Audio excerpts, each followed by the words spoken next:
کیا آپ جانتے ہیں کہ نبی کریم صلی اللہ علیہ وآلہ وسلم نے ایک ایسی عورت کے بارے میں فرمایا جس پر اللہ تعالیٰ کی رحمت نہیں ہوتی؟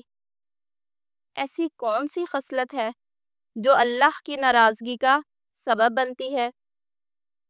آئیے حدیث کی روشنی میں جانتے ہیں۔ ابو امامہ رضی اللہ تعالیٰ عنہ فرماتے ہیں، ایک عورت نبی اکرم صلی اللہ علیہ وآلہ وسلم کی بارگاہ میں آئی۔ اس کے ہمراہ اس کے 2 بچے بھی تھے۔ رسول اللہ صلی اللہ علیہ وآلہ وسلم نے اس عورت کو 3 کھجوریں عطا فرمائیں۔ اس خاتون نے دونوں بچوں کو ایک ایک کھجور دے دی۔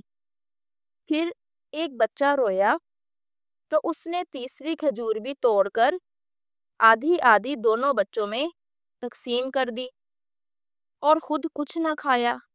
رسول اللہ صلی اللہ علیہ وآلہ وسلم نے فرمایا، یہ عورتیں بچوں کو جنم دینے والی ہیں، ان کو اٹھانے والیاں ہیں، انہی اولاد پر رحم کرنے والی ہیں۔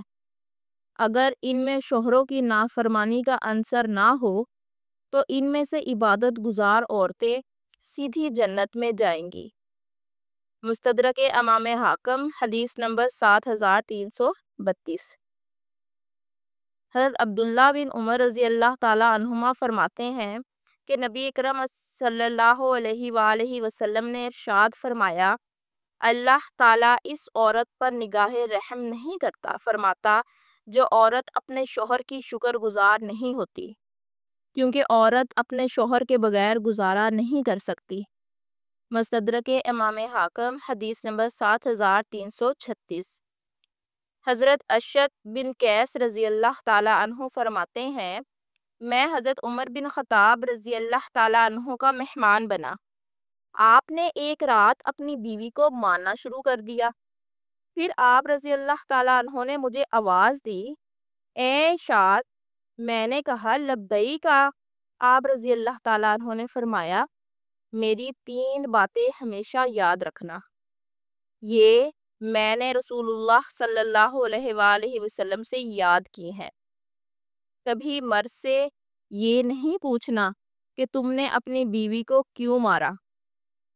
کبھی یہ نہیں پوچھنا کہ کسی بھائی پر اعتماد ہے اور کس پر نہیں۔ وتر پڑے بغیر کبھی نہ سونا۔ مستدرک امام حاکم، 7342۔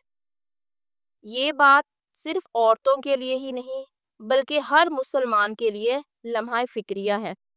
اگر یہ عادت ہم میں سے ہے تو ہمیں فوراً توبہ کر لینی چاہیے، ورنہ انجام خطرناک ہو سکتا ہے۔